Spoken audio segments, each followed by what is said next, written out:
Recording. Make sure that works. Alright, recording's working. Wow, I'm gonna fucking cry myself to sleep tonight. He said I'm gonna fucking cry myself to sleep. God damn it. At least this part isn't live, it's just being recorded. Yeah.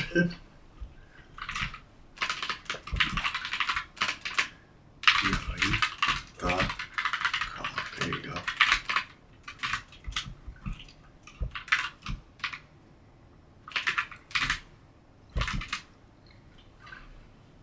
Meat, not eat. There we go. Up to me. Please. He said me eat those. Share to your timeline, public. Invalid settings. Description. Podcast.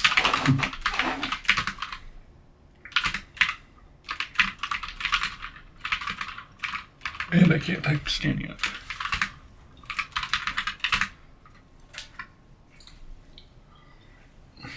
No, we're good now. Cool. Alrighty. So, how's it going? Let's go ahead and talk about your story and how you got into your side of the industry. My story, when I was growing up, the trades were never, ever on my mind. Oh, yeah. I had two parents who always told me I should go to college, and I had an opportunity to go to college because they both work at the University of Akron. So they told me, be better, further your education, get a degree. So growing up, I never really figured out what it is that I wanted to do. And when I decided I wanted to do something, it changed pretty much every day. When the wind blew, I had something new I wanted to do. You're like, yeah, let's go this way. Let's go this way. I never had something that I felt like I belonged doing. Yeah. And I go through high school, and it was the same way. And I get to the university, and I quickly realized this is absolutely not the place I need to be. College just was not for me. So after going there for a year, I left, had no clue what I wanted to do, was just working odds and ends jobs, and then COVID hit, and I worked through COVID. Yeah.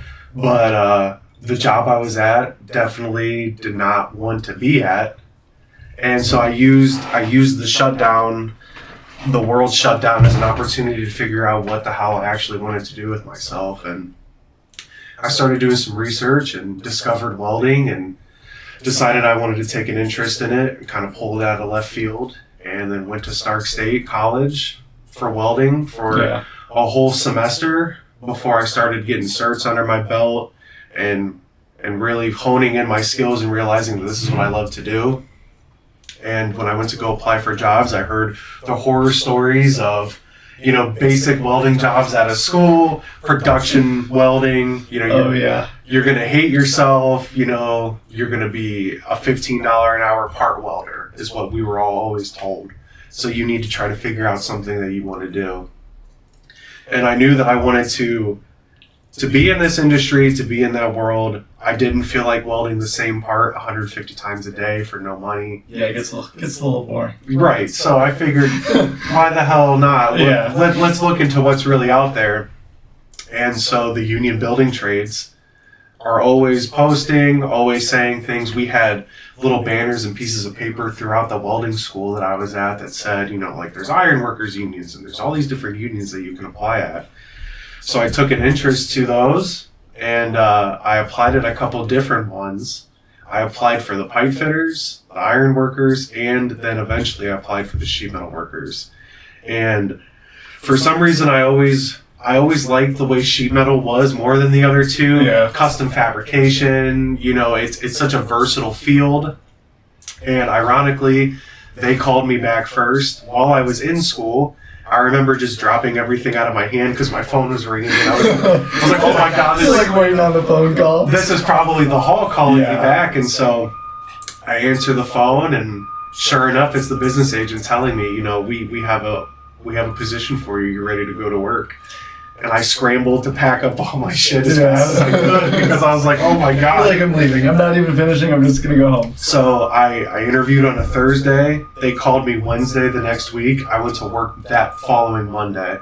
Okay. And packed up my stuff and became a union sheet metal worker and never freaking looked back. So if you didn't get into sheet metal, what was your next union of choice that you were going to go into? So I had already passed the verbal and written exam for the ironworkers. Okay. So I was on their list. So I was waiting for a phone call. So I was just in limbo with the fitters, the ironworkers, and the tinners. And it was just kind of, let's wait and see who I get an offer from.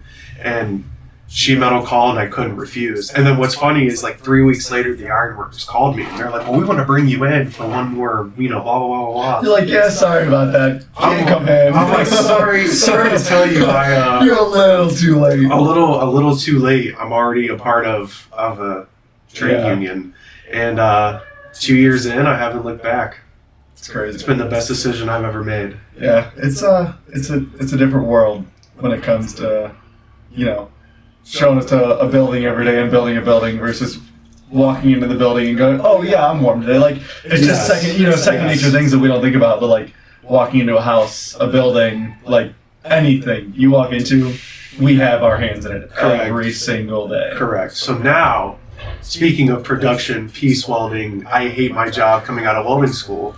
Tim, why don't you tell me your story and how you got into this? So I actually was very lucky knowing exactly what I wanted to do. So 8th grade, I started getting into, looking into welding. For a long time. It was going to be underwater. I was dead set on going underwater pipeline. That's all I wanted to do with my life. Every starting welder, what they hear is the money's in the pipeline, the money's in the diving. Yeah, people don't understand like the steps and the time that it takes to get into that. If the chances are, if you see the videos of the 22-year-olds that are making six figures driving their $300,000 trucks on the pipeline every day, they're not actually 23 years old. That's what people like. Unless you're insanely good at what you do every day, then, I mean, we're talking no mistakes. Those guys, you cannot make mistakes when you're there. So I was very lucky knowing what I wanted to do. My issue was getting there. It's not very easy to find somebody, when you're in 8th grade that's just going to let you run their welder all day long. There's no, our program, the program that I joined once I got later on in high school, didn't start till junior year. So you had to wait all that time. So freshman year I took welding 1. When I decided that I wanted to show up to school, sophomore year was the same thing. I took welding 2. And then eventually my junior year I joined they call it cadet, which is a trades development program. Okay. So we did everything from CNC machining, plasma tables, water jets, welding, 3D printing, CAD design, and obviously, I was always the welder, so I was always the one doing the welding projects. I would rather be out in the welding booth than, in the classroom. Yeah. A lot of it was classroom focused, hand drawings, CAD drawings, stuff like that, which, looking back on it now, obviously what we do on a daily basis, it's a necessity to know how to do it. It's a skill you have to have. And then right after I got out of that, I graduated senior year, obviously. My uncle works at Lincoln Electric, and I was going to take a year off. I was just going to go, try to find a job, work a, normal 9-to-5 job, or try to find somewhere in the trades that I could just make some money up and get to school. And it ended up working out that I just said, my parents were like, you need to go now. Because if you don't go now, you're not going to go back. So I went and took Lincoln's 16-week comprehensive program. I, finished all the way through. We did every sort of welding you could ever imagine there. It was, an absolutely phenomenal program. And then I actually, right once I graduated with 17 certifications. There you go. I only still carry 3 of them. A lot of it was, your basic stick welding. They hammered stick welding, which I really enjoy. Obviously, I gratified to take because it's what I'm good at. And after I graduated weld school, it was impossible to find a job. The unions, we were just starting to get back to the point where everything was opening back up. Yeah. We still had to wear masks to school. So everyone was slow. Mm-hmm. They were all slow. So I applied. At one point in time, I had 37 applications out. Just no responses. It was either there was no response from the company, or as we're looking with somebody with 3 to 5 years of experience, we can't take you at this time. That's my favorite about those non-union private companies. Yep. And I try not to hate so much and be that kind of guy that's so divided between union and non-union. But you have young kids who are trying to learn, get experience, get in the industry, and your applications are requiring all these years of experience. Where's the growth going to happen? Yeah, where can, like, if you don't ever let anybody in the door, then how are they supposed to get their foot? If the door's always locked, then, you know, and I get it, like, a lot of them don't want to take the time to train somebody, and obviously with, like, you know, the welding, it's a very permanent thing. Right. I mean, I saw it all the time with the trailer company. You mess something up, it's not as easy to fix it as it is to mess something up. Right. Which is fine, but get a gun in their hand. You know, put them in the booth, have them stick two pieces of metal together. You know, there's always a way to practice that isn't very expensive. You can run filler pass after filler pass after filler pass on the same piece of metal, and it, you know, costs the company pennies on the dollar for, you know, however long it takes. So yeah, I couldn't find a job, and then I ended up going to a bucket manufacturing plant. I worked there for about 3 weeks, and then they actually ended up closing their doors. So I was literally MIG welding, you know, it was a great job, 10 hours a day, you know, I made decent money for, you know, just getting out of weld school. Yeah. I actually worked at a laser welding company in high school too. Oh, okay. So they told our high school teacher that they were looking for a welder. Well, obviously, you know, he looked at me and he was like, you're the perfect fit. He was like, it's all you ever want to do. Right. Instead of coming to school for half a day, go to work for half a day. Well, laser welding is obviously not at all what it seems. Yeah. I literally was welding, like, you know, coins. Like, that was the size of the stuff. It was just boring. Yeah. I was looking through a microscope all day. Like, I felt like I was, like, a biologist, like, looking at it, because I just couldn't do it anymore. Right. So I told my teacher, I was like, I just want to come back in the classroom. I'd rather be learning how to do things than, you know, out doing a job that I did enjoy anyways for stupid money, because I was a high schooler, so obviously they didn't want to pay me anything. And then after I worked at the bucket manufacturing plant for a couple weeks, they came in, sat us all down, and were like, unfortunately, this plant is not doing as well as we want it to. We have to close our doors. We'll pay you guys 2 weeks to find new jobs. You get your opportunity, and then they rip it out from underneath of you? So yeah, and then I, you know, at that point in time, I was just devastated. I was like, that's it. I'm leaving the industry. Can't find a job anywhere. Nobody wants to hire me. I don't have experience. Like, I feel like I'm at a dead end.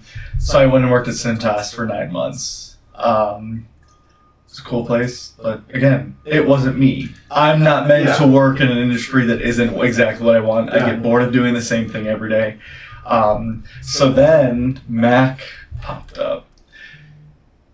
I will always say to everybody, there's a place for production welding all the time, otherwise it wouldn't exist. Correct. So the production welding guys that were in there, you know, I learned a lot. It's a great place. Obviously, when you get to a company that's that size, I tell people all the time, it's just like working at Walmart. You're just a number to them. Mm-hmm. You're a number, that's all you are. If their number of trailers isn't getting out, or their number of whatever the piece or part may be that isn't getting out, you don't matter to them. That's the shitty but not so shitty world of production welding. It has, like you said, it has a place. Yeah. But in terms of trying to develop a skill set, trying to further yourself, it's very limited to where you can go. We had one plant manager and one shop manager managing 150 guys. So unless you are one of those 150 guys that ever so luckily enough gets to climb the ranks and get to that point, eventually you're going to cap out. Correct. Obviously the unions you cap out eventually too, but we're always fighting for that stuff. We're fighting for the extra dollar. We're fighting for the extra pension, all that stuff. Again, in, you know, at a place like that, your 401k collapses, you're done. That's true. We don't rely on that because we pay into it hourly. So for us, I mean, obviously, you know, we still have options to do the stocks and stuff. Yeah. But if we just want to put money in there, we just put money in there and let it grow. They don't offer that stuff. So like I said, there's definitely a place for it for everybody. It's a good learning spot to build and grow and develop your skills. The guys that want to excel definitely get held back. You know, the older guys take your positions. A lot of, you know, I found, and obviously I worked there for a year and a couple months, when they find their guy at a position, that is their guy at that position until he leaves. So unless he leaves, his position's untouchable. Yeah. You know, there's so many guys in there to try to hold accountable. Mistake happens. People get thrown around. You know, it's just, it's like I said, it's a place to learn, it's a place to develop, it's a place to grow. But at some point, you're going to hit that brick wall where it's just going to be like, I can't do it anymore. It's I'm bashing my head against the wall doing the same thing every day. And that's part of the reason why, when we had started talking about the unions together, it was such an attractive thing to me because obviously the sheet metal union is a lot more than welding. That's fine with me. Like, being able to do something different every day. I've been in for 3 months now. You finally hit your 90 days. Yeah, and I have not worked on the same project for more than 2 days. Wow. So for me, it's and obviously, I take a big part in the weld shop. That's where I am probably 80% of the time. Again, and it's what I enjoy doing, so I'm okay with it. Mm-hmm. And I'm doing something different all the time. I know, and obviously, but working at the trailer company, I was the reason gas was moving. People don't look at it like that. Like, you could walk in there and be like, what are you guys doing? They're like, yeah, we just build trailers. They do have a part in running the country. Gas doesn't move across the country. Nobody drives anywhere.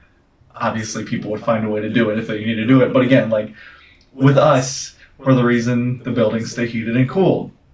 Concrete stuff like that. Like, people don't, stuff that you don't see every day because 9 times out of 10 it's behind drywall. Mm-hmm. We do it. Yep. They see the little vent in the wall and go, somebody random installed that.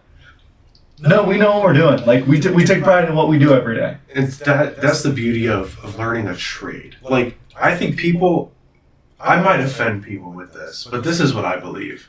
Welding is not a trade. Welding is a skill. Mm-hmm. It is a skill that needs to be applied to a trade. Yeah. So you can be a damn good welder, but you have a great skill set.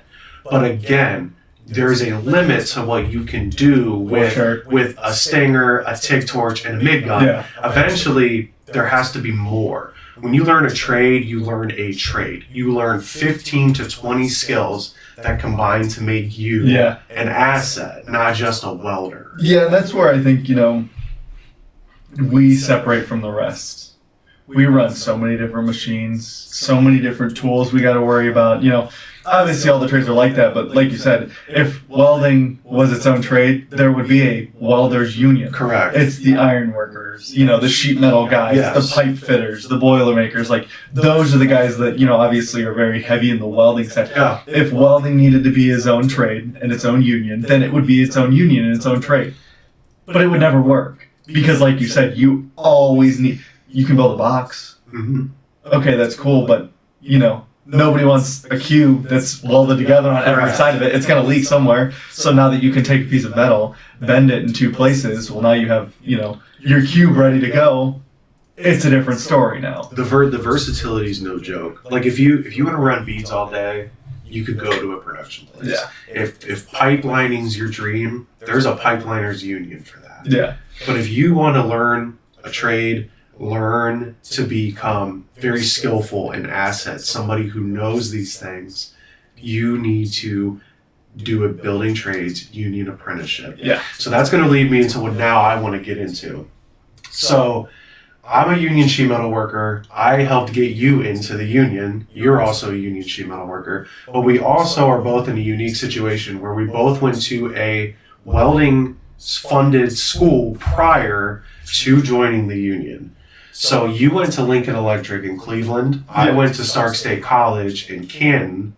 So now I want to get into what Lincoln taught you to prepare you, how you felt maybe the school did, how much did they bring up apprenticeships and certain things. I would like to know the difference between, obviously Lincoln Electric Manufacturing is a welding company, and I went to more of a community college style. So I'm kind of curious to hear the differences between our instruction. So a lot of ours was, your basic everyday. This is what you guys are going to do today. We'd go sit in the classroom for the first 2 hours of the day. You guys are going to be running a 70-18 rod vertical. Bead on plate was obviously what everybody starts with typically. So we did it pretty much every day. We were in the classroom for at least an hour. We had days that we were in there for 4 hours when we were reading blueprints, looking at weld symbols. They did touch on, blueprints a little bit, stuff like that. We had to build a couple different things. But apart from that, we never really, it was definitely very welding focused. Yeah. Obviously going to the weld school, it's what you can kind of expect to, get into is only welding.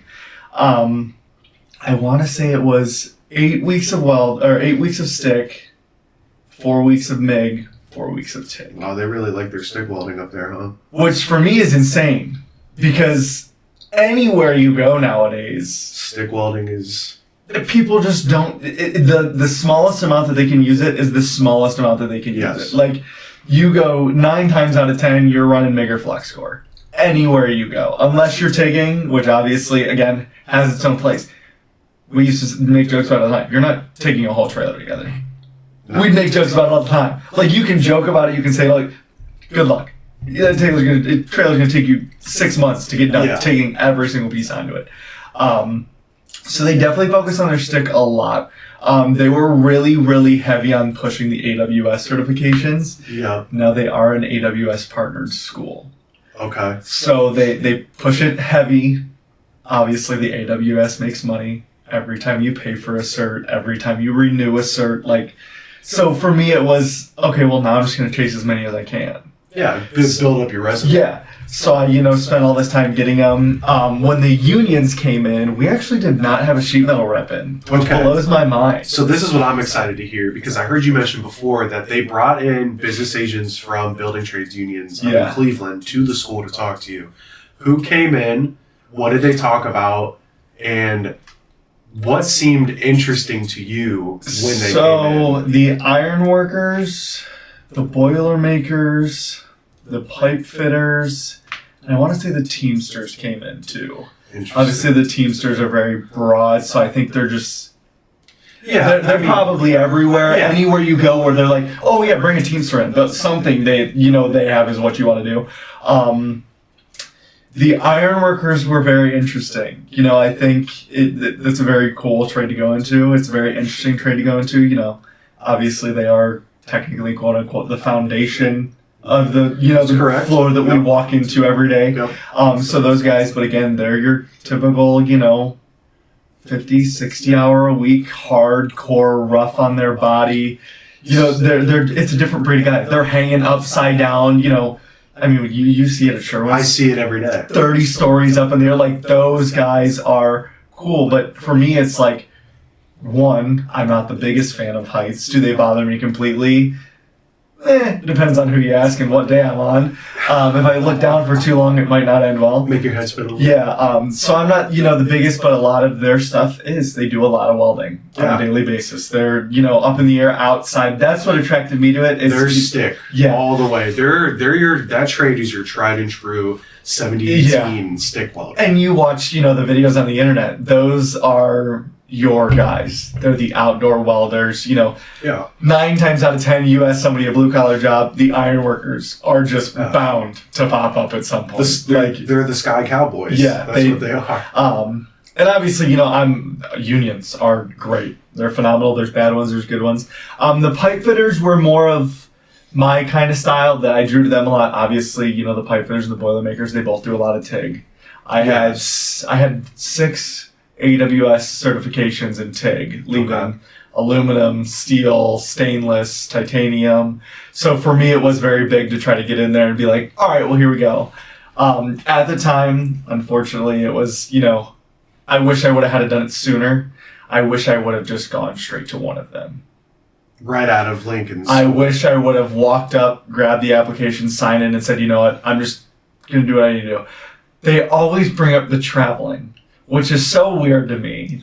Because when they bring up the traveling, they make it sound like you're gone 24/7. Which I'm sure, like the pipeline guys, I'm sure those guys are gone. That's a different breed. Yeah. But they're working on pipelines that are only in certain states. Mm-hmm. Only certain states run those big pipelines like that. Yeah. You're, obviously we live in a city area. There's not going to be a pipeline running through the middle of our city. Yeah, I mean, if there is, it's the water lines. And that's the city's job. Yeah, like they just, so, they're obviously, they're real heavy in the travel. And I wish I would have done it sooner.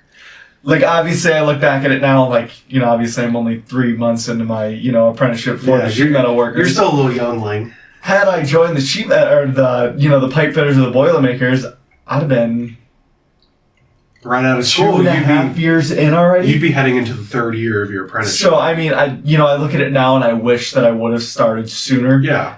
Obviously, I'm sure it would have been a little bit more of a stretch to try to get in with no experience. I did a lot of MIG and TIG work when I was production welding. So for me, it was, now MIG work is just secondhand nature. Right. Yeah, everybody says it all the time. MIG work is the one that takes no skill. Yeah. There's still quite a bit of skill involved. You can't just put the MIG gun in somebody's hand and expect them to know what to do every time they pick it up. What do you mean, dude? You can't just set the settings and be like, here, run this shit. That's my favorite. They're just going to know what to do. That's my favorite thing ever, when you'll talk to the TIG guys and yeah, MIG welding takes no skill.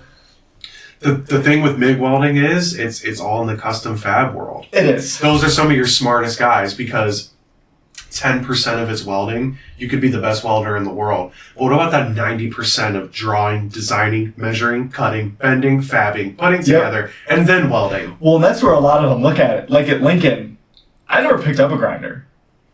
Really? The only time at Lincoln that I ever picked up a damn grinder is when I was cleaning the slag off my 6010 or 6011. That is it. The only time. We weren't grinding bevels on plates. When we went in to take our AWS test, our plates were plasma for us. Really? They had acetylene or plasma our angles on our bevel plates. So I went in to take my three-quarter vertical down on 7018. My plate was ready in the booth, ready to go. My name was on it, plasmaed into it. My angle was plasma. I never. So I showed up to the union, and obviously at Mac, the only time I was ever using a grinder if it's cutting something out or grinding something out. Yeah. Where I go to the union shop every day. Probably 75% of my day is spent grinding plates down to get them ready to be welded. We talk about the caps all the time.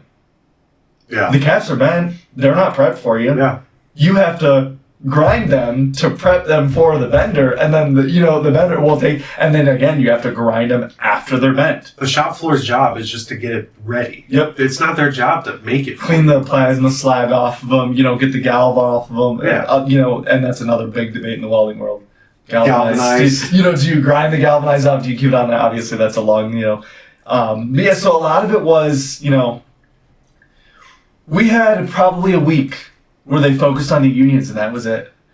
Obviously you could walk up to an instructor and they would go, this is, what I would do personally. Yeah. But a lot of them, the instructors at Lincoln were very personal. It was a great school, don't get me wrong. It was a great starting point. Yeah. It's cheap. I think my whole school, not including my AWS certification, was obviously, going to Lincoln, they don't force you to do it. You get one for free at Lincoln. Oh, okay. So they will pay for you to take one. Now, if you fail that one, you obviously have to pay to retake it. They are an X-ray and a bend test AWS school. Wow. So they have to bend test it, then they cut a piece out and they X-ray two pieces. So and obviously, it's Lincoln Electric. You walk in, their welders are brand new. Of course. They're rocking their top of the line stuff. They're Weld Red Nation. Yeah. They're going to have what they want to have. And it's, up there, that's all I ever knew. So, so there's definitely a lot of pros and cons to the schooling.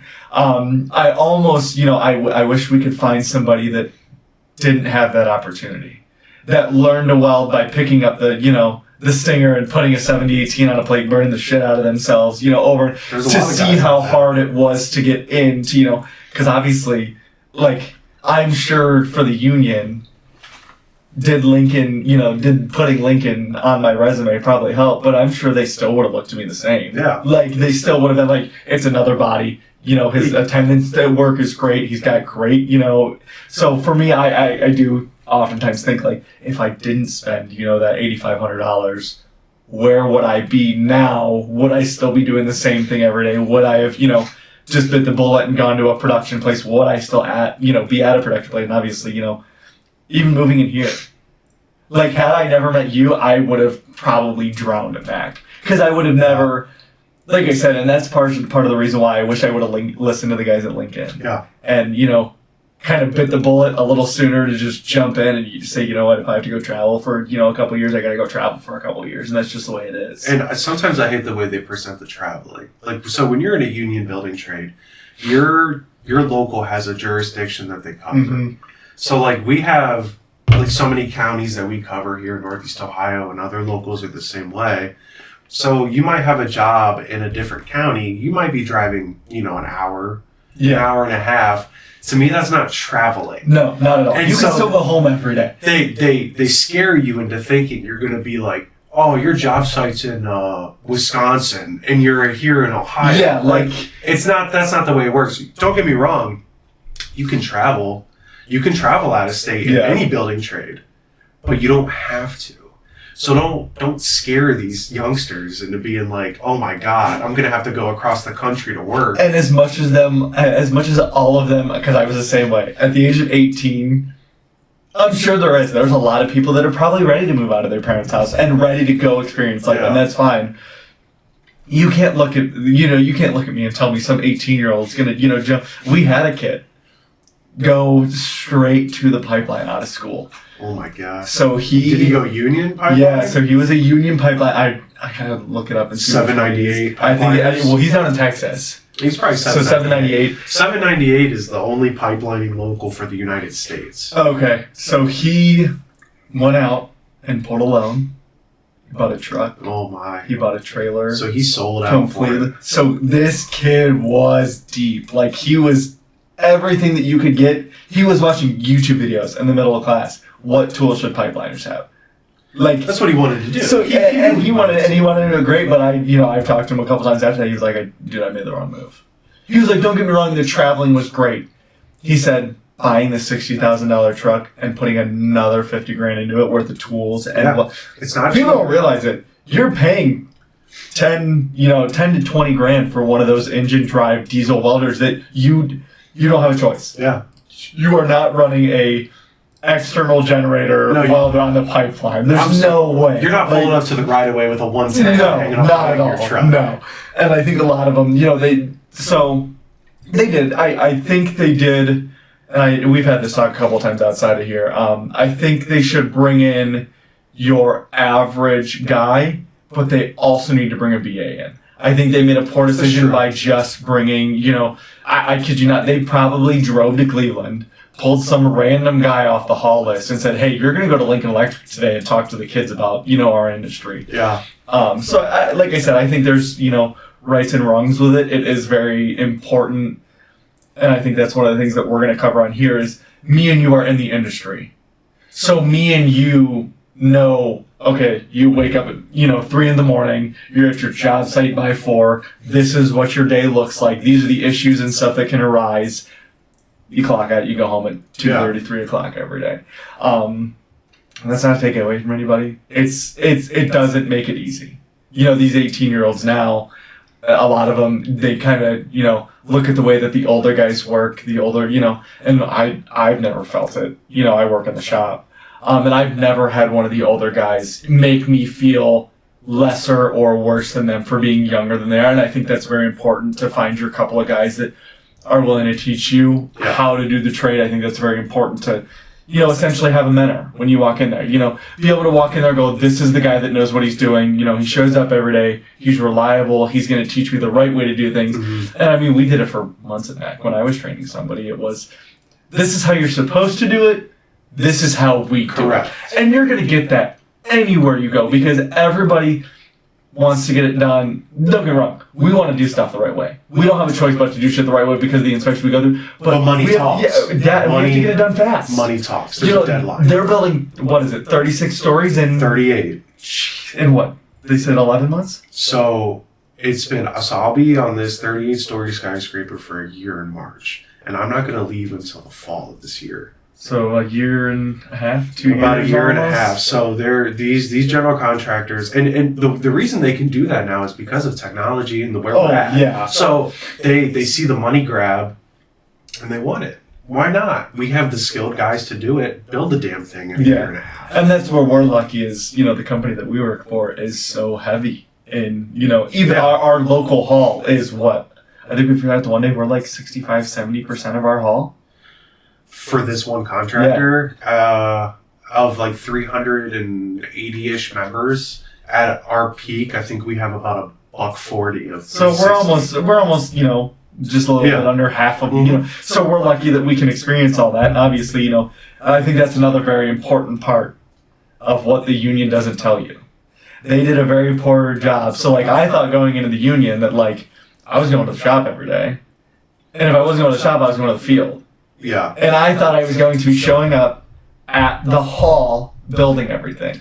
Yeah. They don't tell you that there's 6 different contractors that work under this one union. Yeah. You know, and I'm sure in some states it's more than that. Like you said, California, their unions are so big, they cover such a big area. It's probably 12 to 20 companies that cover that whole area. Our district has a lot of contractors. Yeah. I mean, we also cover 11 counties. We do cover a lot of ground. So that's quite a bit of room that we're covering.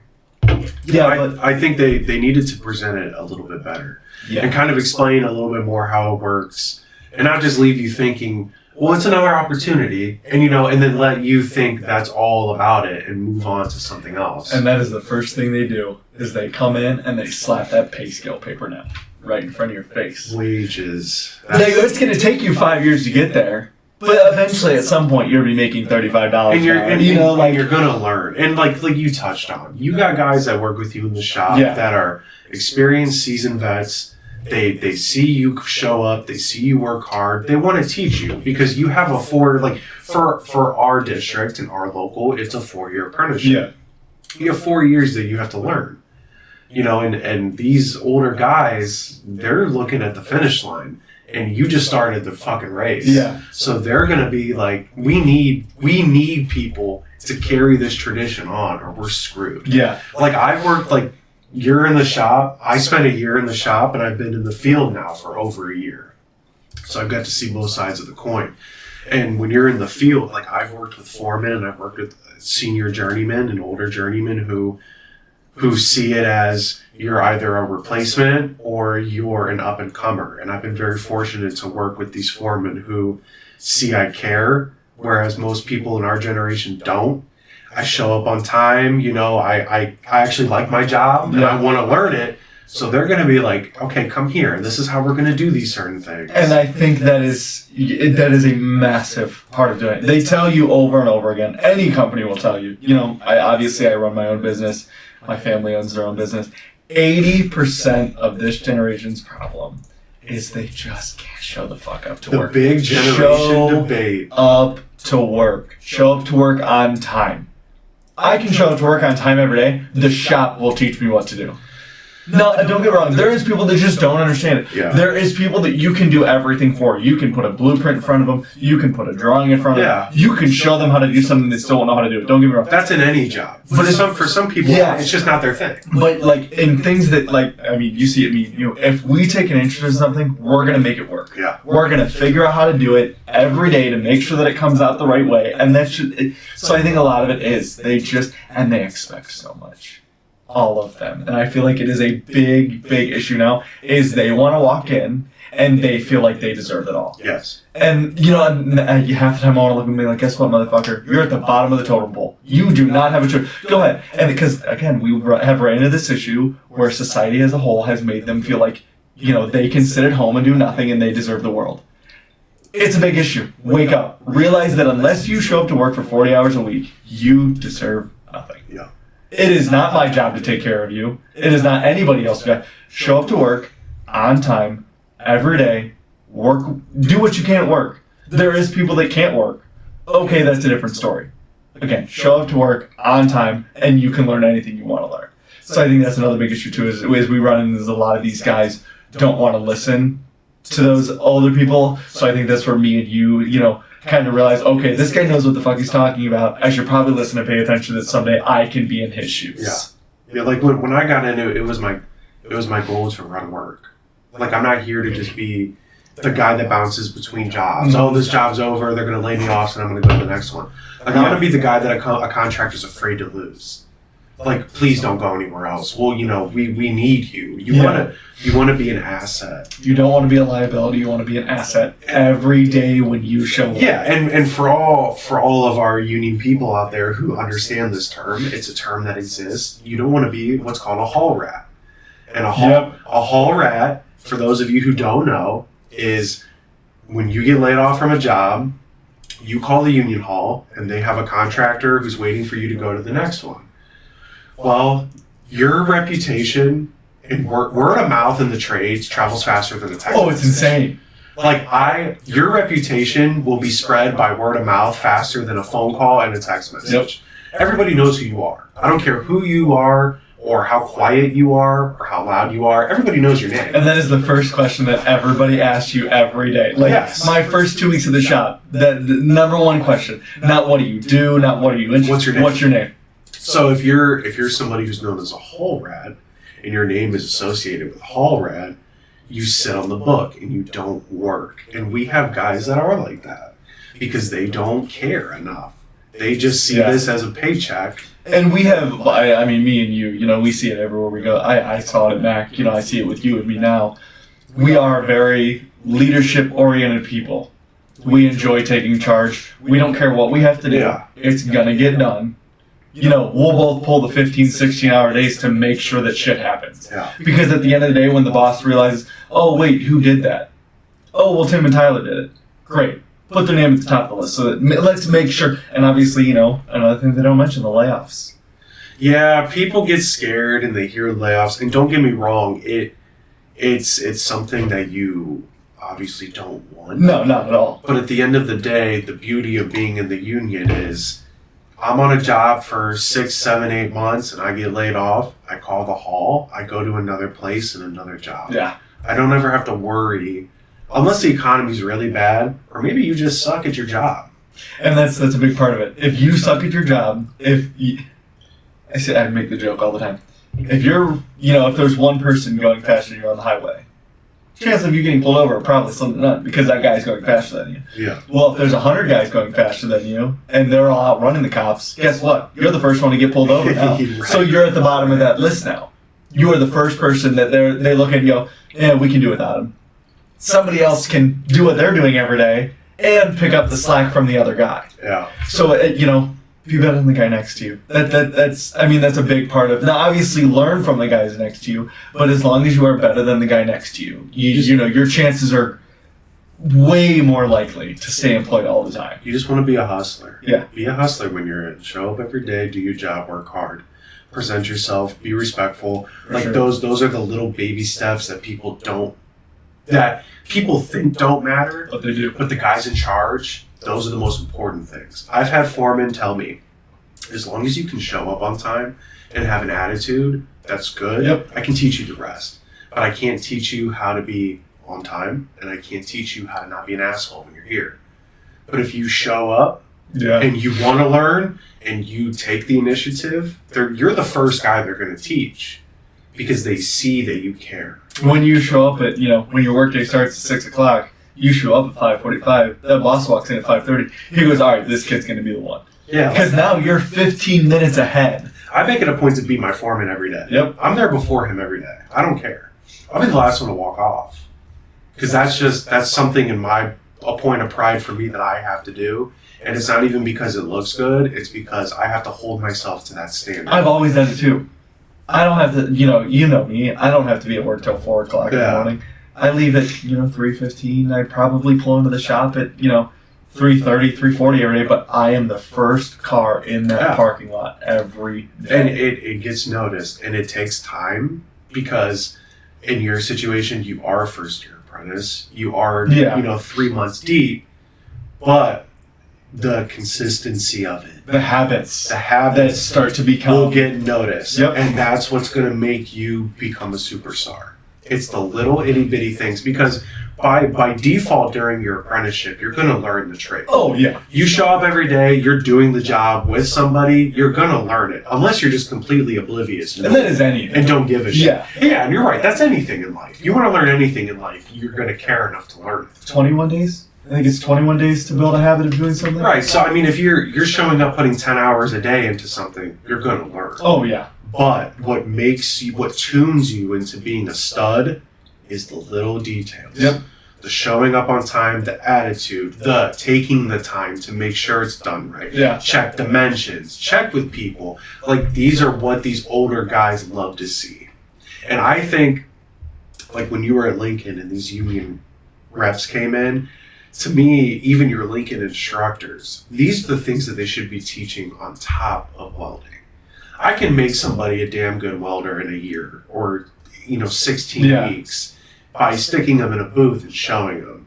But how valuable is this kid when he graduates from here and 3 of the 5 days of the work week, he's late? or he forgets his hood, or where the hell are your boots at? Yeah. You know what I mean? Yeah. Like the dumbest things that you don't think about. Because now instead of, just walking and getting right to work, they got to spend 15 minutes getting your boot covered. And it's like, what the hell's going on? Like, and that right there, that's going to turn off any contract. Oh, yeah, for sure. From ever wanting to. Because now you're just wasting their time. Now, the kid next to you could be a little less skilled. But guess what? Now they don't have to spend, 15 to 30 minutes finding all this stuff where you could have been right in and, gotten to work already, welded, in some cases, you could have started welding, had a part done or 2 pieces done. Now you're ahead of the rest of the crowd. I was always told, if you want real responsibility, present yourself that you can take care of personal responsibility first. And that's with anything. That's in any job. For sure. If you're going to work at a big law firm, I want the dude in the kept well suit. Yeah. I don't want the slob. I don't want the guy that's throwing shit all over his office. His office is a wreck. I don't want the dude with the stained tie. Yeah. Give me the superstar. And that even just how you present yourself is a big part. That definitely came a lot from, I think it came with you too, but the way that I was brought up. My dad, my mom, they're always showing up to work on time. When they need to stay over, they stay over. And, both of them have generally always showed me that you work your ass off. You don't stop until it's done, because if you do, now you fall to the bottom again. Yeah. So it doesn't matter if you, build your reputation for 6.5 months really good. I could do good in the uni for 6.5 months. That 7th month and that first, 6 days where I show up late, well, now you're back at the bottom again because you showed them that it was just a stint. They want to see everybody that can do it every day. Consistency is always going to be the key forever. You can let again, we take it back to the trade. You can be really good at hanging ductwork. You can be really good at welding ductwork. Anything we do on a daily basis. But it has to be consistent. Yeah. So if you have one really good day, but the next day you fuck 12 things up and you got to spend your, the next 3 days fixing, well, they would have rather you just taking your time, put it up the right way, and not have. So I think a lot of it does come from the way that, I was raised and brought up is that, you work your ass off. You don't have a choice. If you want to make yourself something, you can make yourself something. Or if, you want to sit there and be a piece of shit, you can sit there and be a piece of shit. Like, it's all on you. And I think a lot of that came from, the way I was in high school.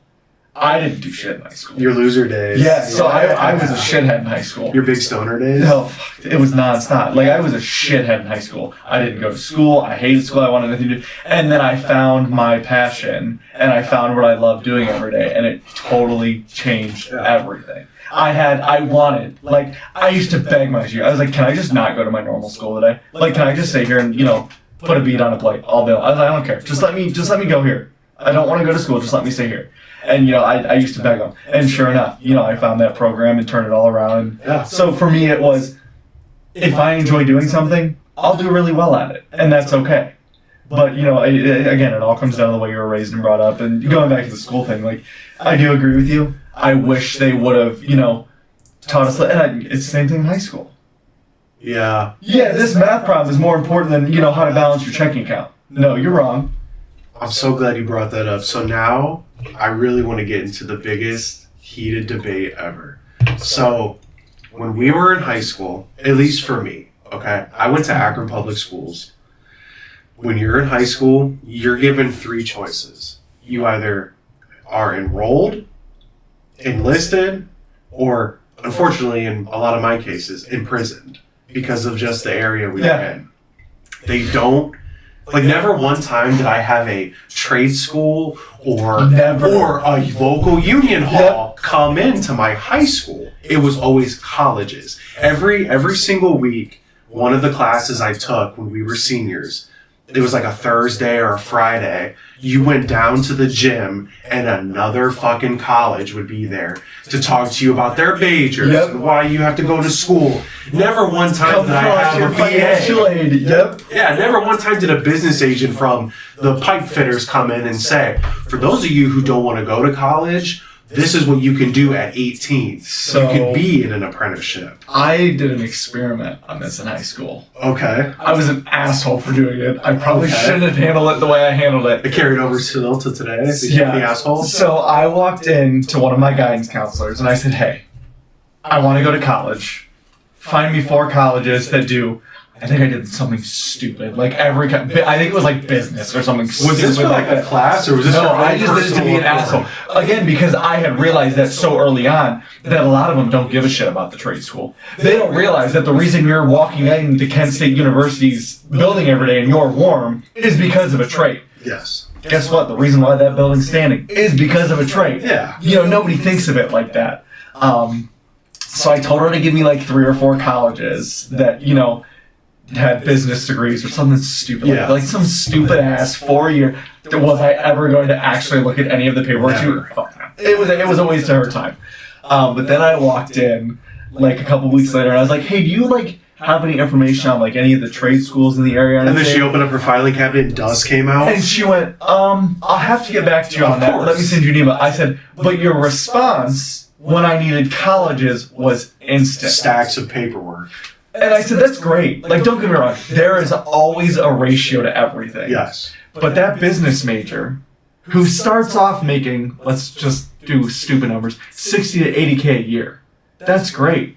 But $20,000 or more, and nowadays terms, way more than that. Congrats, you're now paying off college debt. I love this conversation because I saw both sides of the coin. Yeah. I went to a public university for a See, I year. never had that. I'm glad You I never didn't. Yeah. Right. So, and again, they all preached it. And when I was there, you start to quickly realize what matters and what doesn't matter. College, and again, before we completely shit on college, there's a place and a need for it. For sure. The world needs doctors and lawyers and nurses and engineers and architects and all these extremely, extremely important people. But let's not go too deep into realizing that there's a lot of degrees out there that are so oversaturated that you go to apply at Joe Schmo's firm and you, Sally, Joe, Tim, Bob, and 500 other applicants with the same degree from the same level of university apply for one job. Yeah. Where do you differ? Whereas in the trades, your skills matter. Yeah, it does. And I think that's where it needs to come back to like when the high schools do it.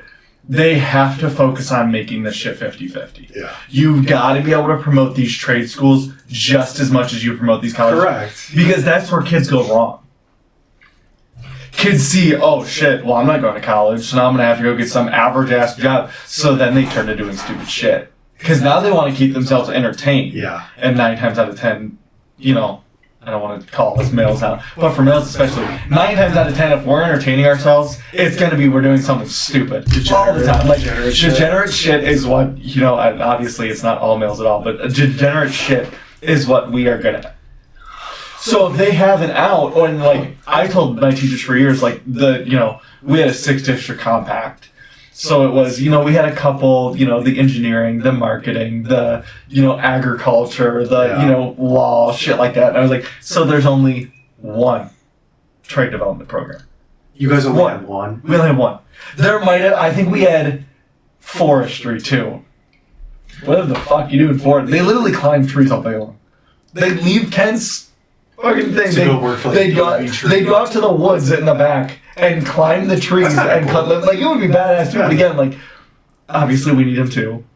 Like you said, there's always a need for everybody. The doctors take care of the guys that build the roads, but then the guys that build the roads put the road in for the doctor to so there's you're never going to be able to nitpick down to who needs who more. It just needs to be there's an option for both ways. And when I was in school, you didn't have that choice. Not at all. College was the push. Yep. Get a degree or be a fucking loser. Yep. Is literally what I was told in my face. I had never, ever, and I mean, my family always, I never had anybody we had people that didn't go to college. We had people that did go to college. We had people that, worked in offices every day.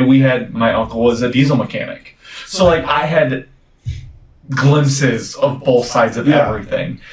As far as I know, I'm the first graduate from a trade school in, the family that I personally know. Obviously, 30, 40 years ago, I can't speak for them. But as far as I have asked, I am the first person to graduate from a trade school. Union, we have a couple people in my family that work. My grandfather worked for Chrysler. They were, I want to say that they were union for years. Yeah. So I got a glimpse of everything. But, like, there's kids that, like, I think when people talk about, I'm the first college graduate in my family. That's great. What about the kids that are first trade school? Yes. It's still a big deal, and First everybody generation just union. shits on it. I think it'll take a long time before people, if it ever changes. I think we're on the trend. We're definitely starting to go, and that's why, I was just at my old school a couple weeks ago, and I was like, I will literally go to the hall. I will pick a business agent, and I will bring them out here. I was like, give me a day. Give me a time. I will make sure that they are in this building. And any of our BAs would. Yeah. Any of the good BAs are going to. They're going to care enough. And I think that's where a lot of it too, people don't realize how much pride we have in what we do. Union pride is a real thing. It is insane. When we're done with our product, it's there. And it's going to be there for longer than we'll be alive. Yeah, oh yeah, for sure. It's a point of pride. I'm not typing. No offense to these jobs. There's a place for everybody. But I'm not typing on a computer all day. When I'm done doing an install, that install is done right. It's going to provide a service for the people of the building, and I put that up with my bare hands and my skill set. Every day, dude. Ask anybody I talk to, and this from me talking to you and you talking to me. I could talk about my job until I'm blue in the face and pass out. And it also comes back to, the pride thing. How many times do we walk into a public building and I'm like, oh my God, look at this shit. Well, yeah, we do that, and then there's times where we look up and we go, damn, who the fuck hung that? They did a real shitty job. So, you definitely can see, obviously you said with the typing, you can tell if they're misspelling words and shit like that. Don't get me wrong, there's a place. But when you walk into a building and you see something, the drywall, the flooring, the bathrooms are built really nice. Whatever Somebody it had may be, to put that there. you go, damn, that's really nice. My dad knows all this stuff from running the business. The bathrooms, 9 times out of it's something stupid. 9 times out of 10, if you have a destroyed, dirty bathroom, somebody's not going to come back to your establishment. Yes. Well, that's great because guess what we do all day long. Clean we build, so it's great that we have experienced that, and we can, talk, and, I think that's where me and you are both level-headed at. There's a place for them, and there's a place for us. We just wish that we got the promotion that they do. I wish the apprenticeships, and both sides of the coin, because there is union and non-union. Obviously, we're going to be biased towards union. That's what we are. But there needed to be unions represented with business agents, union apprenticeships, and even just trade schools. Yeah, for sure. They needed to be there. And they were never, I feel like they were never presented the opportunity to show up. Yeah. But all these colleges were. Which is so weird, because the militaries, too. Oh, yeah. There was a military. Recruiters are always there. Yeah, always there. And again, there's a need for that. Yes. Thank you for everyone's service. Oh, for sure. Every day I'm grateful for our military men and women. So they're always presented. But where the hell do we come into the picture? And I think, again, we circle back to it again. They promote the fighting and the intelligence jobs, even in the military. I know somebody personally who does construction of military ships. He is in the union, or he's in the military. So now, again, we circle back around to it. So, okay, if the military is not promoting these building jobs, the colleges obviously are never going to promote the building jobs. Okay, now your high schools aren't promoting it. So who's promoting it? Nobody is. And now that, it becomes our responsibility, and I feel like that's why we kind of take pride in what we do every day and why we talk about it, to other people, is because if we can capture one person from every time we talk about it, we now get that much bigger. And we have all the jokes, the Sparkies are this, the pipe fitters are that. Everybody has a name and a joke. Everybody needs everybody. So crucial. It is. If somebody can come in tomorrow and say, hey, I'm joining the electrician's union. Great. Go do it. Go learn. Go get into learn something. the trade. Yeah. Pipe fitters, boilermakers, ironworkers, anything. Obviously, again, we come back to we're partial to the sheet metal because it's what we do. Right. We take pride in what we do. And we want those electricians, those ironworkers, those pipe fitters to have pride in their stuff as well. So when does it come down and finally boil down to the high schools and colleges? Obviously, the Stark State thing, they have it. That's unheard of. Yeah, Stark State's situation, I went to Stark State's welding school. Their situation is very unique to where they offer the highest you can get of anything is an associate's. And then you can obviously go get another 2 years at another school to get a bachelor's degree. But the one thing that Stark, I think, is that was underrated with them, their trade programs there were phenomenal. Like, my welding program was phenomenal. I credit almost probably half my knowledge to what I learned there. I had an instructor who spent 27 years with the 798 pipeliners. He had all the knowledge in the world. And it is vital to have somebody like that. Like, and he cared, and he liked his job, and he loved teaching, and he cared. Again, taking pride in what you are doing every day is so... And you can tell, like you said, with your instructor, I was really personal and close with my instructor. Obviously, my uncle went there. They were really good friends with each other.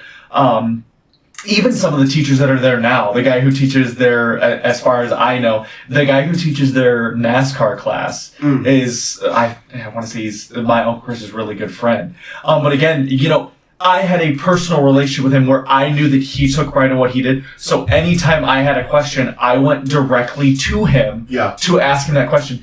Same thing with when we're at the shop or you're out at, you know, the building that you're at, like, you're going to somebody who takes pride in what they do, but also with us, and I think it's very important, we are very good at receiving information. Yeah, you have we know a lot. Me and you know a shit ton. Obviously, I don't know as much about the sheet metal side, but when it comes to welding, like 9 times out of 10, if you know somebody's got a question about basic welding, you know, pipe welding, anything like that, I've done it and I've taken such a pride in it that I know what I'm doing. Yeah. So if you can take pride in what you do, but also at the same time be able to be humble enough to receive that information. Because like you said, again, when we go back to the training shit, if that journeyman, if that foreman sees that you are not receptible to information, they want nothing to do with you. Because they can't teach you. Why am I going to waste my time? Exactly. I'm not going to waste my time on somebody who doesn't want to learn. Having, you know, our instructors, you know, obviously, I had never known that Stark had a welding program until I met you and I drove by it one day. I was like, holy shit. So having that, you know, one up or that upper hand, an instructor who, not even if they didn't do it, like if he wasn't a part of the pipeline or anything, that's great. But if he's a damn good welder, okay, that's fine. But you also have to look at it like he's now has to be good, or the, you know, the university has to be good. Okay, where can we find these guys that can tell them and describe to them what their everyday is going to be when they're out at work? Everybody wants to hear about the day-to-day. I've thought about it, you know, hundreds of times. I really would wish that somebody would just take a camera and strap it to their chest and walk around for a week. Yeah, they should. Like, to other people, it would be boring as shit. But to me, before I started, before I even thought about going into the, you know, the ironworkers, the pipe fitters, the boilermakers, the sheet metal, anything, it would be so badass if they had like a trial day or like a know, shadow program. Yeah, like where you could just go and see what they do and see their everyday, kind of like without them knowing. Because, like, when you're training somebody, when you're doing something, you try to, like, you know, draw them in. They're all going to do it. It's their job. The business, their job is to get you into the union. Their job is to get you into the trade, whatever it may be. So they're going to make it sound good. However, I will say the guys at our hall are very real people when it comes down to that shit. Because combined, they have 150 years of experience. Exactly. Because they all, and I think that's what I love about the way business agents work. It's members that become business agents. Yeah. So these guys spent 30 years or 20 years or 15 years at the same contractors that you work for. Yeah. They know how it works. They've been where you've been. So why are they going to bullshit you? And I think that's where, like, those of you who don't know, this podcast is going to grow and excel is when we bring these guys in. They are going to be able to give us the day-to-day, the good, the bad. I don't, you know, obviously, and that's why we're, you know, we don't talk about the company's names, people's names, anything like that. We want to avoid that as much as possible because I don't want to point the finger, but when subject A fucks up, I want them to be able to be like, yeah, they screwed us over. We just want, the point of this podcast is to bring awareness to what we didn't get. Yep. The awareness to the trades that should have been there when we were in school that we didn't get. And to bring real people on with real experience who can say, this is what it's really like. Yeah. And that way people get the raw information and then they know what's really out there. And I know, like, you know, we talk about the younger generation a lot. There's a lot of guys at our hall specifically, or a lot of guys that work where, you know, in the shop where I work, who are older guys that are in their first, second, third year of their apprenticeship. Like, because it's becoming, the awareness is coming. I think we're entering a transition period now where the trades are going to start getting represented more and more. Yeah. And I think that's why we have a lot of 20-year-olds in our apprenticeship program and a lot of 40-year-olds in our apprenticeship we do. program. We have both sides of it. All. We do.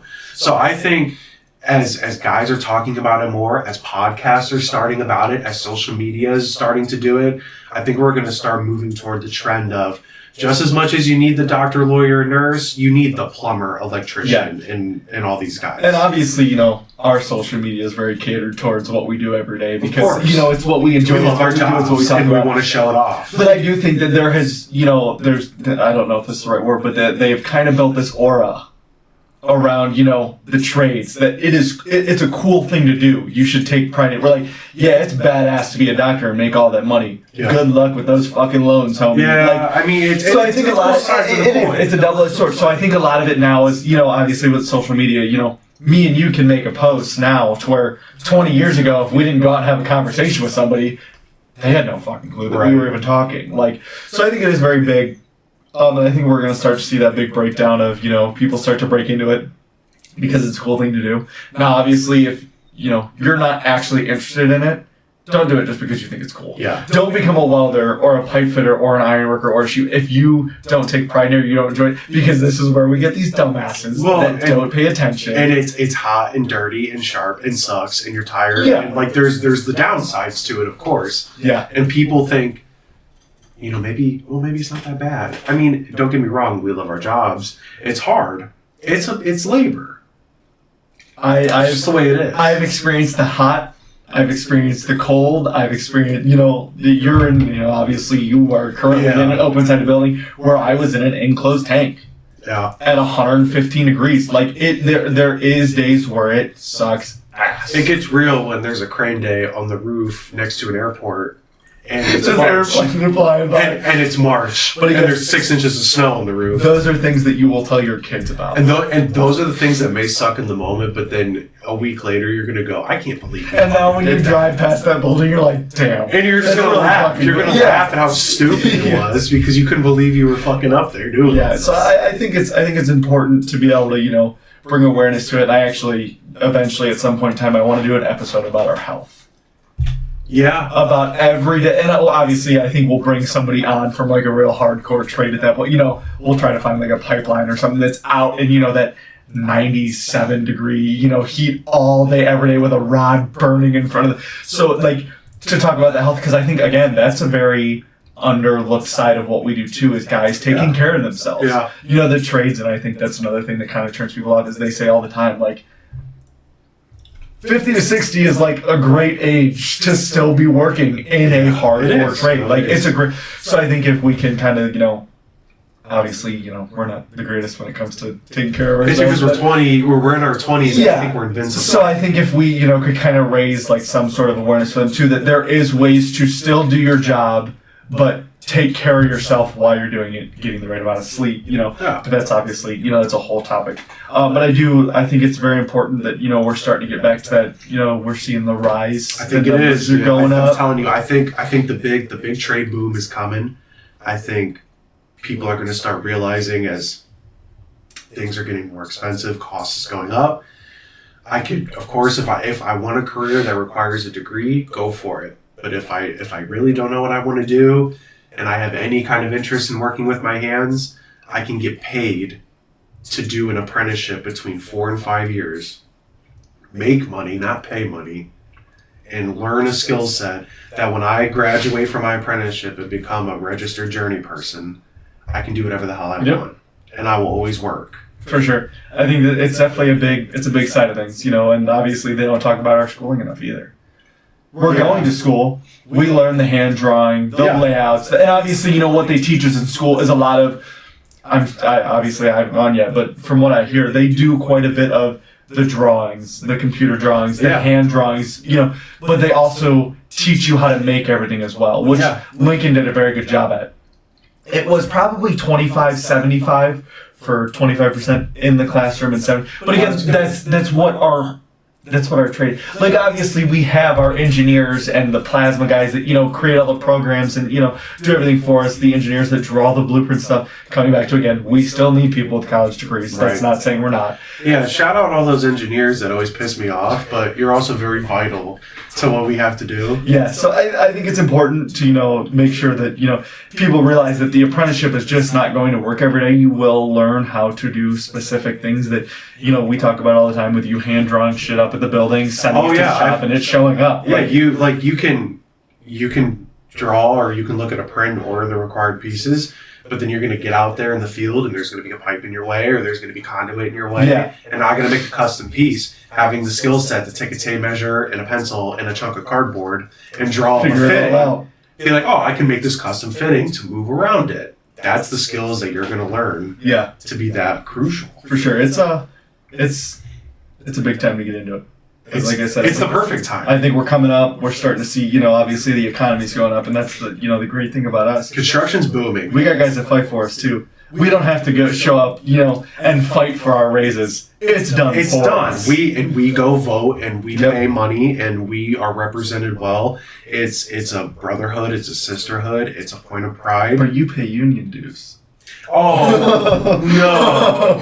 Oh my God! I can't believe you're in a union, dude, and you pay all those union dues. What the hell do they do with all that money that they rob from you? My favorite thing is when people tell me all the time, they're like, "What do you spend all half they your paycheck on union dues?" All no, it's not even. It's like 2% of what I make. For the month. Right. Every post I see about union shit on social media, you pay the first 3 comments is, "But they rob you all those fucking union dues." It's like, do you realize what those do for us? There's days where I want to take screenshots of my fucking union receipt and just post it as a comment under their. It's hilarious. Say, oh yeah, that that's real tough. That $30 really hurt me that last month. To have job security, to have rights, to have representation, to be cared for and fought for on a job. To not get screwed over because a boss made a decision. It forces people to take pride in what they do. Correct. Because you're being paid. You're being represented. This is your name. Yep. And you can do whatever you want. You can be who you want to be. For sure. It's a big deal. I'm excited to get some people on here. I am have too. Some good discussions. We'll for sure. I think next week the plan is to have the pipe fitter from Canada on. Yeah. That's the guy we're gonna have on next week, hopefully. Somebody from a different trade, hear different experiences and what he has to bring to the table, and he can talk about his trade. Be able to time in and have a good time and discuss, what they do compared to what we do, what they see compared to what we don't see, because obviously it's always going to be different. And I'm excited too, because obviously Canada is very similar with us with the way they run things, but I'm excited to hear how Canada's unions differ. Correct. Because again, obviously we have healthcare for our union. It's free up there. That's true. So, do they get more to divide up between, this, that, and the other? Do they just not? Do they make less because they don't have to do that stuff? Right. It'll be fun to see. It'll be cool to see a different side of the coin. I'm excited to use this platform as an opportunity to bring the awareness, bring people on, and actually, hopefully, get people more interested and more excited. Properly into the trades. Discuss everyday real activities. Obviously, I post on TikTok all the time about what we do on a daily basis. Obviously, it's more welding focused with what I do. Yeah. But we'll for sure, obviously with the, platform that we have, we can bring in, videos, stuff like that, to kind of show people everyday things. Obviously, I don't want to become a training center, but showing people what everybody does, We just want to be real about it. We want to be honest. And we want to help be motivating to the people who want to do this. Young, old, I don't care who you are. If you put a tool belt on, you want to work, I'll teach you whatever you want. Yeah, it's going to be big. We're going to have some fun. But yeah, I think we've covered everything for the opening. I like that. So let's go ahead and wrap this one up, and we'll go ahead and... I think you're ready for next week? Playing this next Saturday. I think, again, we'll go live. I'll go ahead and put this on, everything that we need to put on, and we'll go from there. We'll bring our fitter on, and we'll have ourselves a good time next week. Perfect. All right, guys, thanks for watching. Thanks for coming in. Like I said, we'll be live on everything. I'll have it on Spotify, Apple Podcasts, Facebook, and then I'll go ahead and share links for everything else that we have. Like I said, if anybody has any questions after the podcast, feel free to send, both of us a message. I'll make sure that we're both in the comments, answering what we need to answer. High schoolers, anything like that, like I said, obviously, feel free to reach out. Let's have a good time and promote the trades like we should. Yeah, buddy. Let's do it.